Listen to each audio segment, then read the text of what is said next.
अब देखिए next question है। ये क्वेश्चन कई एक बार बोर्ड में भी आया हुआ है, तो इसको भी ढंग से करेंगे। क्वेश्चन नंबर 4, क्वेश्चन नंबर 4, ठीक है। ए well of diameter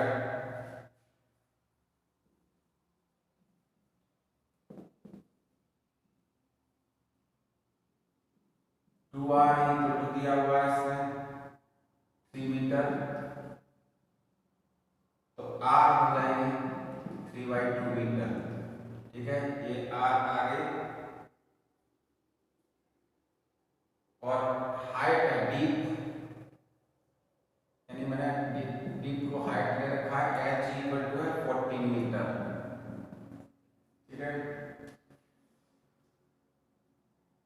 the earth taken out, तो देखिए इसका पहले वॉल्यूम निकालना है, वेल के लिए हो गया। और फिर ये कह रहा है separately evening all around the same shape of circular ring, यानी ये जिस तरह से इसने बताया कि ये कुआं था, इस कुएं पर ये वाला पार्ट था, इसके बाद ये जो वृत्त ली है इसकी कुएं की इस तरह से ले रखी है, ठीक है। तो यहां से इसमें वृत्त को इस तरह से शो किया गया है, ये वृत्त है इसकी।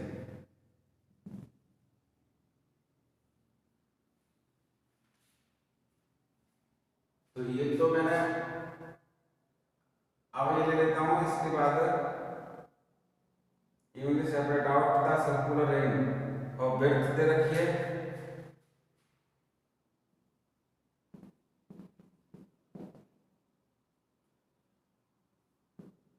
width of circular ring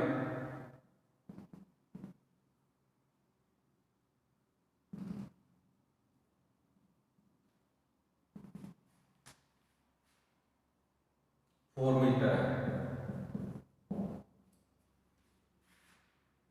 ठीक है। तो देखिए इसको मैंने बदल दिया है, ये 1.5 मीटर कर रखा है। तो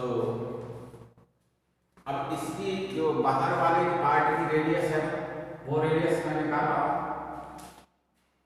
इसको मैंने r1 कंसीडर कर दिया है और ये r2 ले लिया है। r2 इक्वल टू आ जाएगा 1.5 प्लस 4 यानी कि 5.5 मीटर, ये r2 की वैल्यू आ जाएगी, ठीक है। अब देखिए वॉल्यूम ऑफ अर्थ निकाल लेंगे और वॉल्यूम ऑफ इसका निकाल लेंगे। तो इसमें बस रिंग में ये ध्यान रखना है कि यहाँ पर सरफेस एरिया या एरिया निकालना मैंने रिंग का एरिया होता है पाई r2 का स्क्वायर माइनस पाई r1 का स्क्वायर, ये लगेगा, ठीक है। इनटू हाइट कर दूंगा तो ये क्या बन जाएगा, वॉल्यूम बन जाएगा, ठीक है। समझ में आ गया। एरिया जो सर्कुलर रिंग का आएगा इस तरह से देख लीजिएगा, ये है पार्ट और एक पार्ट ये है। ये r1 की वैल्यू थी, r1 इक्वल टू 1.5 सेंटीमीटर थी, और ये r2 है वो है आपकी 5.5 मीटर, ठीक है। ये पूरी यहाँ से यहाँ तक 5.5 है, यानी विड्थ दिखा रहा हूँ मैं यहाँ पर, विड्थ है आपकी 4 मीटर, 4 मीटर, ठीक है ना। ये देखिएगा इस तरह से ये सर्कुलर रिंग है, समझ में आ गया। और हाइट जो इसकी बढ़ेगी वो हाइट क्या होगी, इस तरह से ये जैसे मान लीजिए एक सर्कुलर 2 रिंग बना लीजिए जमीन पर, और उसमें मिट्टी जब भरोगे तो हाइट अप होती है, हाइट बढ़ेगी, ठीक है ना। तो हाइट निकालना है, तो वॉल्यूम ऑफ पहले तो मैंने ये ले लिया है, वॉल्यूम ऑफ अर्थ, सॉल्यूशन में volume of earth equal to volume of well, ठीक है। यहाँ पर pi r square h, pi को पाई रहने देते हैं, आर की वैल्यू है तो r1 लेना पड़ेगा, इसमें मैंने r1 कंसीडर किया है। तो 1.5 इंटू 1.5 इंटू h, h इसकी है 40, ठीक है। अगर इसको चाहो तो कैंसिल कर सकते हो, 22/7 इंटू 1.5 इंटू 1.5 इंटू 40, वैसे तो पाई कैंसिल हो जाएगा, यहीं तक लिखा रहने देते हैं, ठीक है। बाद में देखेंगे, ये फर्स्ट इक्वेशन डाल के छोड़ देते हैं। फिर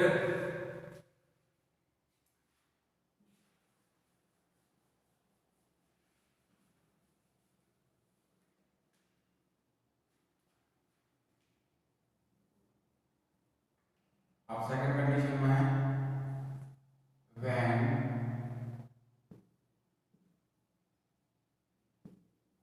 अर्थ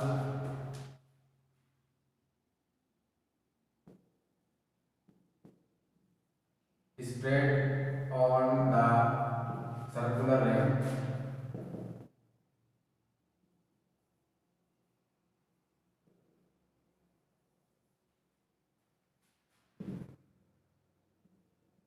then height increase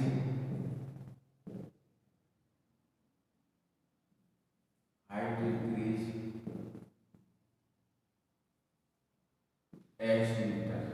ठीक है, हाइट कितनी इंक्रीज होती है, h मीटर होती है, तब वॉल्यूम ऑफ एनवायरनमेंट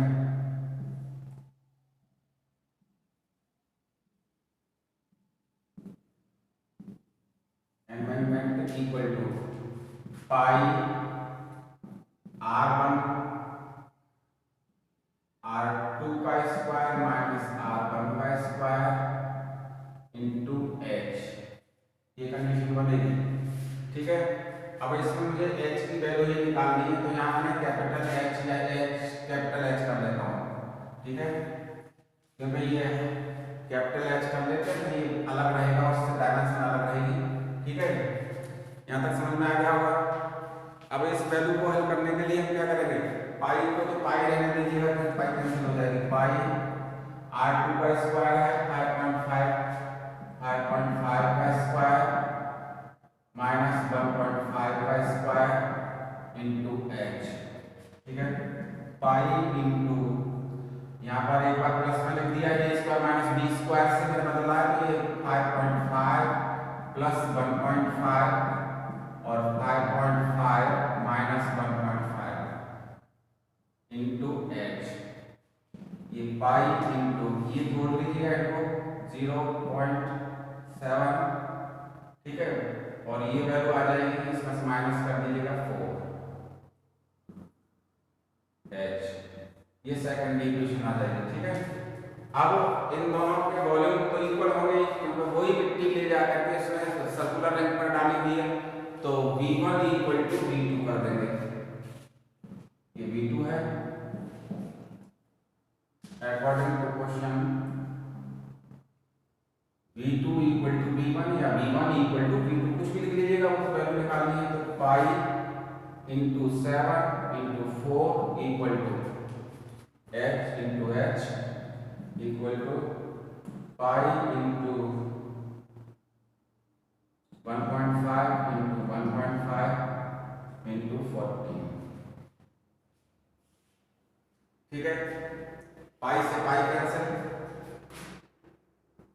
और 7 से ये कट जाएगा 2 टाइम्स और 2 से ये कट जाएगा 2 टाइम्स, यानी 2h इक्वल टू, इसको कर लीजिएगा 225, इसको मैंने मल्टीप्लाई कर लिया, तो h इक्वल टू 1.125 मीटर। ठीक है, ये हाइट निकल के आ जाएगी, तो इतनी हाइट का वो वैल्यू बढ़ जाएगा। ठीक है, समझ में आ गया होगा किस तरह से हल किया गया है। नेक्स्ट क्वेश्चन,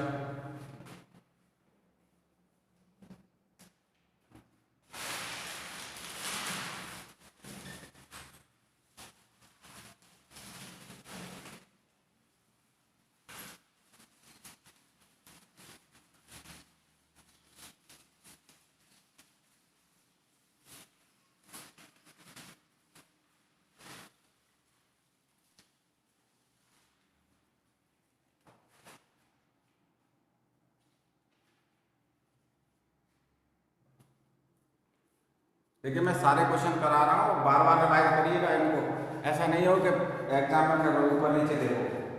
एक container shape like a circular cylinder, ये कंटेनर है,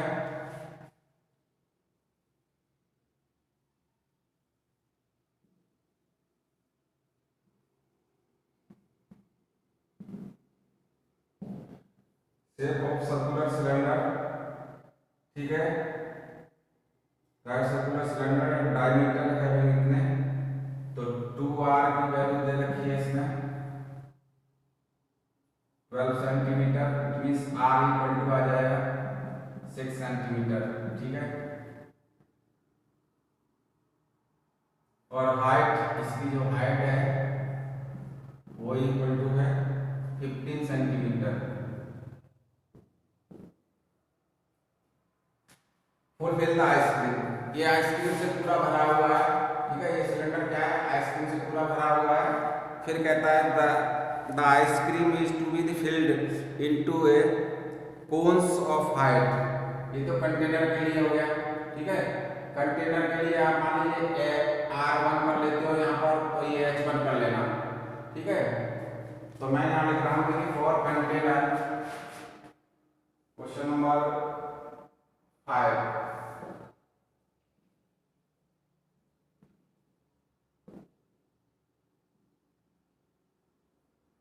container R1 equal to 6 centimetre और H1 इक्वल टू 15 सेंटीमीटर, ठीक है।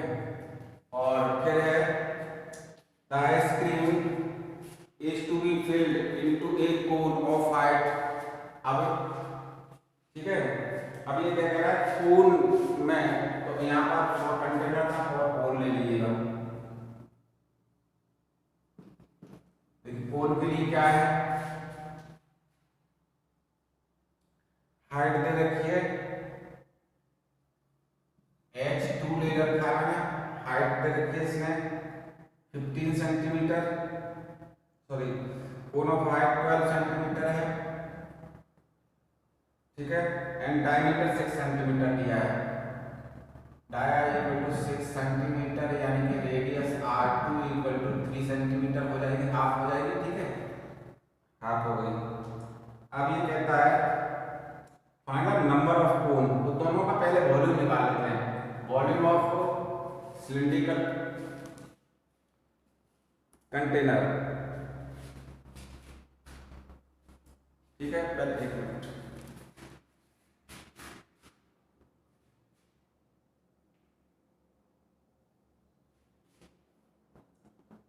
वॉल्यूम ऑफ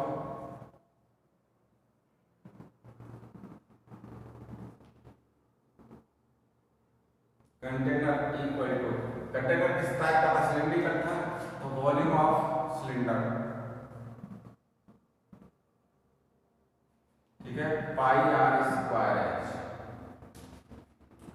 पाई को पाई एच इट आर की वैल्यू है, तो यहाँ पर R1 लिया है, R1 की वैल्यू है 6 इंटू 6 इंटू एच है 15 सेंटीमीटर क्यूब, ये तो इसका वॉल्यूम आ गया, ठीक है। V1 की वैल्यू ले ली, फर्स्ट इक्वेशन हो गई। अब volume of conical cone, volume of cone equal to 1/3 pi R2 का स्क्वायर H2,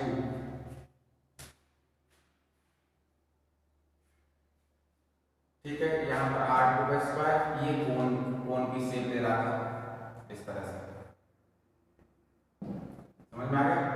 तो ये दोनों वैल्यू, अब यहाँ पर 1/3 पाई इंटू R2 की वैल्यू है 3 इंटू 3 इंटू H2 12,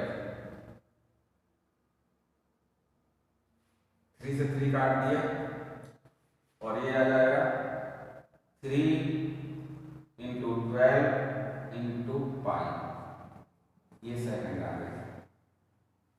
अब हमें नंबर ऑफ कोन्स, यानी इसमें जितनी भरी गई आइसक्रीम थी वो छोटे छोटे कोनों में भरी गई है, ठीक है, जितनी कंटेनर में आइसक्रीम थी उसको किस में भरा गया है, कोनों में भरा गया है, यानी कोन छोटे छोटे, ठीक है। तो अब ये पूछ रहा है नंबर ऑफ कोन्स कितने भरे जाने, तो find the number of cone which can be filled by the ice cream, तो नंबर ऑफ कोन यहां मैं ले लेता हूं,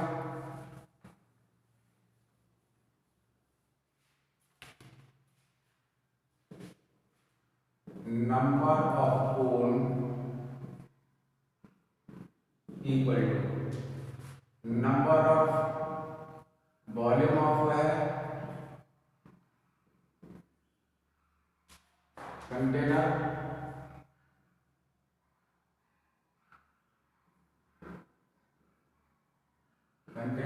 अपॉन वॉल्यूम ऑफ वन पूल। ठीक है, वॉल्यूम ऑफ कंटेनर का था आपका ये था, यानी कि V1 अपॉन V2, इसको V2 कंसीडर कर दीजिएगा। ठीक है, तो V1 की वैल्यू है आपके पास pi into 6 into 6 into 15 upon इसका है 3 इंटू 12 इंटू पाई। पाई से पाई कैंसिल, 6 से ये 2 टाइम्स कैंसिल और 1 6 से कैंसिल हो जाएगा, यानी 15 कोण। ठीक है, अब देखिए यहाँ पर कोण में एक कंडीशन और दी हुई है, इतने कोण बनेंगे। ठीक है, ये तो इस तरह से होगा कि फ्लैट भरा जाता था। अब देखिए मैंने इसमें दो क्वेश्चनों को पार्ट किया है। पहले इस तरह से मैंने इसको किया था कि कोण अगर फ्लैट भरा जाता है, इस तरह से देखिए ये कोण किस तरह से भरा गया, फ्लैट भरा दिया, बिल्कुल फ्लैट भर दिया गया। ये ध्यान रखने की बात है, इसमें दो क्वेश्चनों को ऐड कर रहा हूँ। ठीक है, एक बार ऐसा क्वेश्चन आ चुका है तो इसलिए मैंने इसको इस तरह से हल किया है कि अगर कोण पर फ्लैट कोण भरा गया है तब तो यही आंसर आएगा। ठीक है ना, अगर कोण को अब अपनी बुक में दिया हुआ है, वो कोण दिया हुआ है जैसे हेमीस्फीयर और लगा दिया गया है। ठीक है, तब क्या होगा, तब ये थोड़ा सा क्वेश्चन चेंज होगा। बेटा समझ में आ गया कि मैं ये क्या करना चाह रहा हूँ। पहले मैंने इसको फ्लैट कोण में भरा है, अब मैं इसको भर रहा हूँ कि जो बुक में दिया हुआ उस तरह से।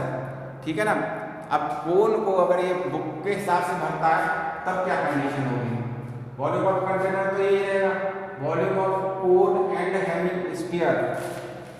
अब यहाँ से मैं दोबारा इसको हल करता हूँ। ठीक है, कि ध्यान रहे अगर इस तरह से फ्लैट कोन भरा जाता है तब तो ये कंडीशन बनेगी, और अगर ये कोन इस तरह से भरा जाता है तो फिर दोबारा बताएंगे।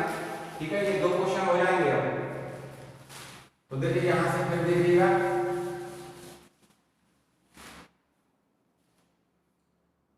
Shape of cone added to the hemisphere, तो volume of cone equal to यहाँ पर आएगा volume of cone with hemisphere. यहाँ लिख देता हूँ volume of cone with hemisphere. ठीक है, कंफ्यूजन मत करना, volume of cone plus volume of hemisphere, volume of hemisphere. ठीक है, तो देखिए वॉल्यूम ऑफ कोन का क्या रहेगा, वॉल्यूम ऑफ कोन के लिए हमारा यही सब लगेगा 1/3 पाई आर स्क्वायर एच, तो यहाँ पर 2 और h2 लिए थे हमने। और देखिए अगर इस पर कोन पर ये हेमिस्फीयर बनाएगा ना तो इसकी रेडियस कितनी रहेगी, r2 ही रहेगी, यानी कि हेमिस्फीयर का वॉल्यूम क्या होता है 2/3 पाई r2 का क्यूब। ठीक बेटा, ये समझ में आ रहा है। तो देखिए इस तरह से मैंने इसको हल किया है। अब इस वैल्यू को लेता हूं, ये बुक का क्वेश्चन हो जाएगा कंप्लीटली। ठीक है, तब देखिए इसमें क्या होगा, V2 equal to 1/3 pi common, तो r2, देखिए यहाँ पर R2 भी कॉमन, R2 का स्क्वायर भी कॉमन निकाल लीजिएगा, R2 का स्क्वायर, तो यहाँ पर बचेगा H2 प्लस 2R2। ठीक है, ये बच के आएगा। तो यहाँ पर 1/3 पाई इंटू R2 की वैल्यू है आपकी 3 का स्क्वायर, 3 इंटू 3 इंटू H2 आपकी थी वैल्यू 12 प्लस 2 इंटू 3। ठीक है, 3 से 3 कैंसिल, यानी पाई 3 पाई ये हो गया, और ये वैल्यू आ जाएगी 12 प्लस 6, यानी कि 3 इंटू 18 ठीक है, ये V2 की वैल्यू आएगी। समझ में आ गया? इसमें एक बार क्वेश्चन इस प्रकार से पूछ लिया गया था, तो मैंने इसको दो पार्ट में डिवाइड कर दिया। ठीक है, आप देखिएगा number of cone equal to V2 V1 upon के V2। V2 की वैल्यू है आपकी, V1 की वैल्यू है pi into 3, 6 into 6, 6 into 6 into 15 upon 3 into 18 पाई। पाई से पाई कैंसिल, 3 टाइम्स, और 3 से ये 5 टाइम्स, और ये 2 टाइम्स, तब ये वैल्यू बन जाएगी 10 कोण। ठीक है, ये ध्यान रखना है इस क्वेश्चन में, कहीं ऐसा नहीं हो कि फ्लैट कोण कर दे। बहुत अच्छी तरह से ये समझ में आ जाना चाहिए कि ये फ्लैट कोण होगा तो फिर 15 आंसर आएगा, और बुक में जो दिया हुआ है वो हेमीस्फीयर करके दिया हुआ है, इसलिए ये आंसर आएगा। ठीक है ना, समझ में आ गया होगा? तो इसमें ऐड था, ये दो क्वेश्चन मैंने ऐड किए इस तरह से। ठीक है।